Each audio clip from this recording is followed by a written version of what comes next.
Hi friends, welcome to Ketan's food. నేను ఈరోజు చేయబోయేది ఎగ్ ఫ్రైడ్ రైస్ ఎలా చేయాలో చూద్దాం. ముందుగా ఒక గిన్నెలో 5 గుడ్లు పగలగొట్టుకొని అందులో కొద్దిగా ఉప్పు కారం వేసుకొని బాగా కలుపుకున్నాను.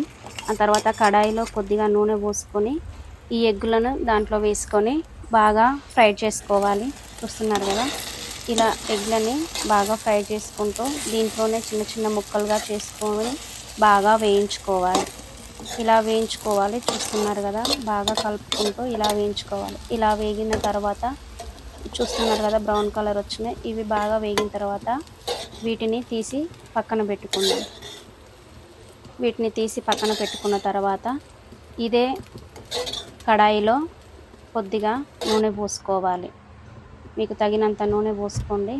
ఇలా నూనె పోసుకున్న తర్వాత దీంట్లో కొద్దిగా జీలకర్ర ఫ్రై అయిన తర్వాత కొద్దిగా ఆవాలు వేసుకొని వేయించుకోవాలి.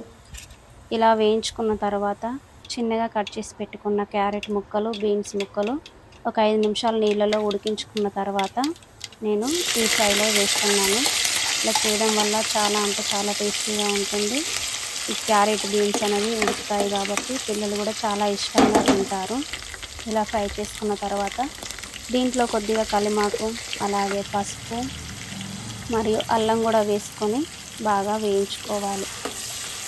ఇలా వేయించుకున్న తర్వాత దీంట్లో మనం ముందుగా ఫ్రై చేసుకున్న ఎగ్ పీస్లని కడాయిలో వేసుకొని ఇవి బాగా కలిసేలాగా కలుపుకోవాలి.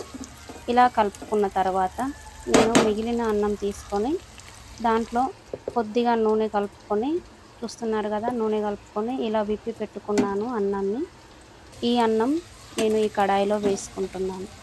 ఇలా వేసుకొని ఈ అన్నము, గుడ్లు అనేవి బాగా కలిసేలాగా కలుపుకోవాలి. అన్నం ఎక్కువ ఉంటే మీరు గుడ్లను ఎక్కువ తీసుకోవచ్చు, తక్కువ ఉంటే తక్కువ గుడ్లను తీసుకోవచ్చు. నేను మాత్రం ఇంత అన్నానికి 5 గుడ్లు తీసుకొని చేసుకుంటున్నాను. అలాగే దీంట్లో తగినంత ఉప్పు, అలాగే కారం వేసుకొని మళ్ళీ ఉప్పు కారం కలిసేలాగా బాగా కలుపుకోవాలి. ఇలా కలుపుకున్న తర్వాత చూస్తున్నారు కదా, ఉప్పు కారం బాగా కలిసిపోయింది. ఇలా కలుపుకున్న తర్వాత దీంట్లో మనం ఒక నిమ్మకాయ చెక్కను పిండుకుందాం. ఇలా నిమ్మకాయను పిండడం వల్ల చాలా టేస్టీగా ఉంటుంది.